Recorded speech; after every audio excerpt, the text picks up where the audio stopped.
अभी लगता है कि वो जो भारतीय जनता पार्टी के लोग हैं वो निश्चित रूप से इस बात को भी उठाएंगे कि मां प्रधानमंत्री जी ने इस बात को कहा है। एक सर विक्रमादित्य सिंह का बयान आया है जिसमें उन्होंने कल रात 9 बजे मैं पीयूष गोयल जी से मिला, उनको हमने पूरी वस्तु स्थिति का जायजा बताया और हमने कहा कि हमारा एक फ्रूट ग्रोवर्स का दल और हमारे ऑफिसर्स का दल आपके जो कॉमर्स मिनिस्ट्री के अधिकारी हैं उनके साथ बैठने के लिए और जो चीज़ें आपने की है उसको समझाने के लिए बैठेगा और उसके आधार पर आगे हम उनसे बात करेंगे और निश्चित रूप से हमारा अधिकारियों का और जो हमारे एप्पल ग्रोइंग बेल्ट में हमारे जो फल उत्पादक है उनके साथ हम एक टीम बनाकर कॉमर्स मिनिस्ट्री में भी भेजने वाले हैं। तीसरा मैं पावर मिनिस्टर से भी मिला और पावर मिनिस्टर से हमने जो अपनी योजनाएं हैं उनको बताया और कहा कि हम जो हमारे हाइड्रो प्रोजेक्ट बने हैं उसमें हमको उचित रॉयल्टी नहीं मिल रही है, इसलिए हमको उसमें जो रॉयल्टी है उसको मिलने की भी बात हमने उनसे की है।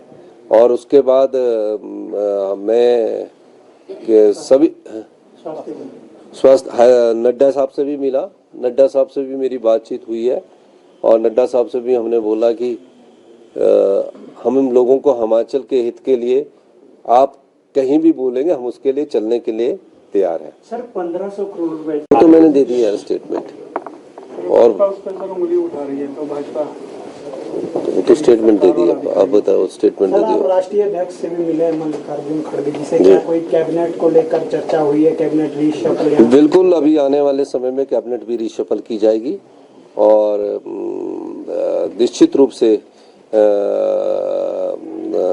हम आगे आने वाले वक्त में कई प्रकार के योजनाओं को लेकर भी आएंगे। सर, कुल्लू में पटवारी के साथ मारपीट हुई है, ये गंभीर मामला है और सरकारी कर्मचारी अधिकारी पर किसी को हाथ उठाने नहीं दिया जाएगा। हो गया और कुछ तो नहीं पूछना? धन्यवाद।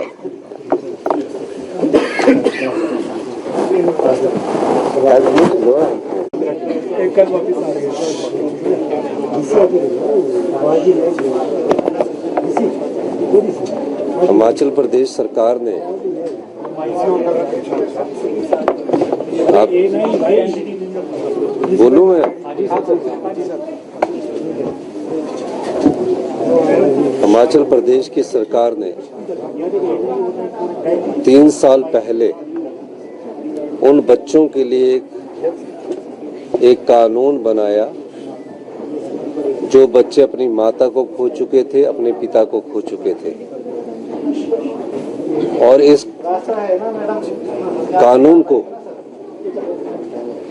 जब बनाया गया तो ये सोच रखी गई कि इस प्रदेश में कोई भी बच्चा अगर अपनी माता को खोता है, अपने पिता को खोता है, वो अनाथ नहीं कहलाएगा। उसकी सरकार ही माता है, सरकार ही पिता है और चिल्ड्रन ऑफ द स्टेट का दर्जा उनको दिया गया।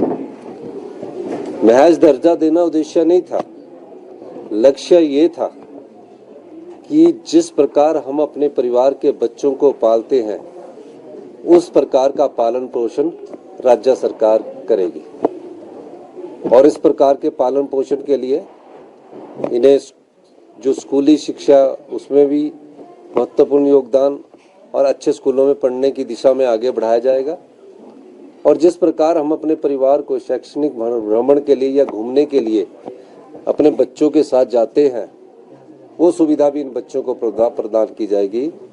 तो ये आज पहली बार जब ये आए हैं तो उन्हें 10 दिन के टूर पर हमने पूरे देश में घूमने के लिए भेजा।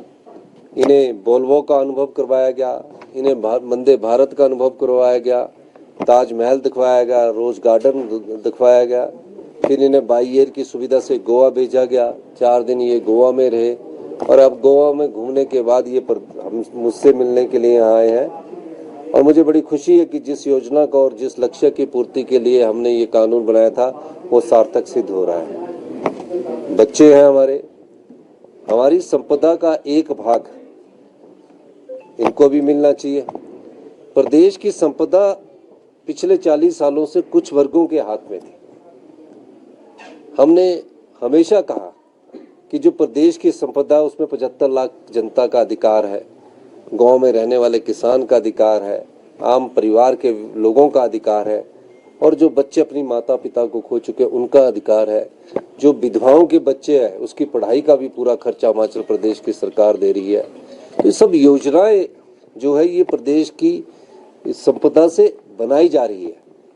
उस संपदा को जिसको पिछले कई वर्षों से लुटा दिया जाता था, हमने उस भ्रष्टाचार के चोर दरवाजे बंद किए, और जो पैसा हमने उस भ्रष्टाचार के चोर दरवाजों से बचाया उसमें इस प्रकार की योजनाओं को हमने अमली जामा पहनाया है। दिल्ली दौरे पर डिस्कशन। देखिए, मैं दिल्ली में माननीय वित्त मंत्री से मिला। वित्त मंत्री जी से मैंने अनुरोध किया कि जो प्रदेश की 16 फाइनेंस कमीशन द्वारा अगर आरडीजी मिलनी है तो वो 5 वर्ष में इक्वल मिले। पिछली बार 15 फाइनेंस कमीशन ने 40,000 करोड़ रुपए के करीब आरडीजी दी। जब उन्होंने 40,000 करोड़ के करीब आरडीजी दी तो 20-21 में जब जयराम ठाकुर जी की सरकार थी तो 11,000 के करीब आरडीजी मिली। 22-23 में वो 10,000 करोड़ होगी, 23-24 में 9,000 करोड़ होगी, 24-25 में वो 6,000 करोड़ होगी, और इस वर्ष 25-26 में वो सिर्फ 3200 करोड़ होगी। यानी कि पिछले वर्ष की जो आरडीजी से भी हम 3,000 करोड़ रुपए आए। और जब हमने फिस्कल डिसिप्लिन की बात की थी, फिस्कल प्रूडेंस की बात की थी, सब लोगों ने हमारे पर सवाल उठाए थे। जब हमने ट्रेजरी को ठीक किया था तो 4-5 दिन ट्रेजरी ठीक करने के कारण सैलरी और पेंशन नहीं मिली थी। आज हमें 3,000 करोड़ रुपया कम मिलने के बाद भी हम किसी प्रकार की तंगी प्रदेश के लोगों को नहीं आने दे रहे हैं, क्योंकि जब कोई चेंजिंग आती है, व्यवस्था परिवर्तन जब होता है तो उसमें थोड़ा ठीक होने के लिए टाइम लगता है। तो मेरा ये मानना था कि मैंने उनसे बात की कि वो टेपरिंग ना हो। टेपरिंग का मतलब है कि एक वर्ष ज़्यादा मिल गई, फिर दूसरे वर्ष कम होगी, फिर तीसरे वर्ष कम होगी और चौथे वर्ष और कम होगी। हमने बोला उसको इक्वल रखा जाए। 16 फाइनेंस कमीशन की रिकमेंडेशन का मुझे ज्ञान नहीं है। दूसरा, हमने कहा कि जीएसटी से प्रदेश को बहुत नुकसान हुआ है। 2017 से पहले जब जीएसटी नहीं लगा था तो वैट और एक्साइज के रूम में हमें 4,000 करोड़ रुपया आता था। जीएसटी लगने के बाद वो तकरीबन बद्दी एरिया से 150 करोड़ रुपया रह गया, जहां से 3 और 4,000 करोड़ रुपया बद्दी एरिया से वैट और एक्साइज का आता था। भारत सरकार ने उसके लिए जीएसटी कंपनसेशन सेस दिया हर साल। 2017 से लेकर जून 2022 तक उन्होंने हमें 3200 करोड़ रुपया हर साल दिया। अब वो 5 साल बाद बंद हो गया। फिर उसके बाद इन्होंने जीएसटी का रैशनलाइजेशन किया, तो हमारे पास जो जीएसटी सबसे ज्यादा आता था वो सीमेंट इंडस्ट्री से आता था। वो 28% से घटाकर 18% कर दिया, तो उससे भी हमको नुकसान हुआ। और हम कभी भी जीएसटी का फायदा प्रदेश की सरकार को कभी भी भविष्य में आने वाले 100 सालों में नहीं होने वाला।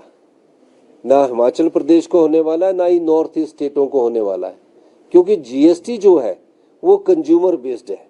जहां जनसंख्या ज़्यादा है, जहां कोई चीज़ खरीदेगा, अगर पैरासीटामोल बद्दी में बनती है, बद्दी में एशिया की 35% फार्मास्यूटिकल का हब है।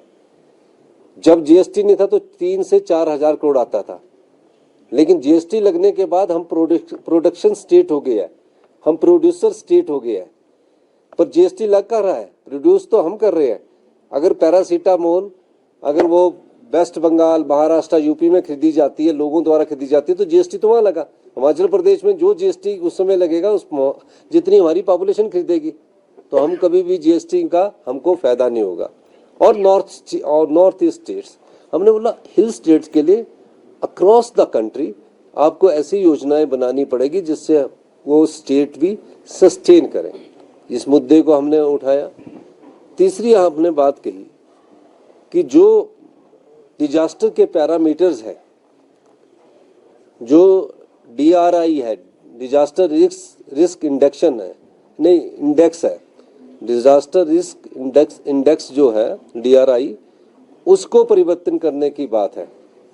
उसमें क्या है, 70,000 रुपया अगर डिजास्टर में रोड का नुकसान होता तो यूपी वाले को भी मिलता है किलोमीटर का और हिमाचल को भी मिलता है। हिमाचल में तो वैसे ही किराया बढ़ जाता है। इस मुद्दे की हमने उनसे बात की और कहा कि हमारी स्टेट कभी भी रेवेन्यू सरप्लस नहीं हो सकती है। एक बात का जिक्र वो बार बार करते हैं कि आपने OPS दिया है, और OPS जब दिया है तो उसके मामले में आपको गंभीरता से विचार करना चाहिए।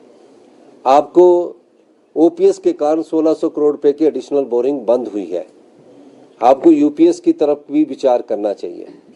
हमने सब बातों को गंभीरता से क्या कहा, हमने कहा कि हिमाचल प्रदेश में हमने कोई राजनीतिक लाभ के लिए OPS नहीं दिया।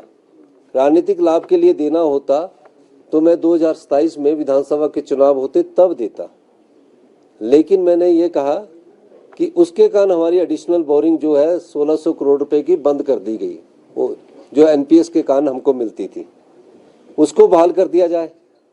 तो ये सब चीज़ों पर उन पर चर्चा की। माननीय वित्त मंत्री ने कहा कि हम सहानुभूतिपूर्वक विचार करेंगे और इस मामले में हमने उनसे बात की है। आपके राज्य की खबरें, आपके शहर की खबरें सबसे पहले जानने के लिए देखते रहें अमर उजाला। चैनल को सब्सक्राइब जरूर कर लें और पाएं हर अपडेट।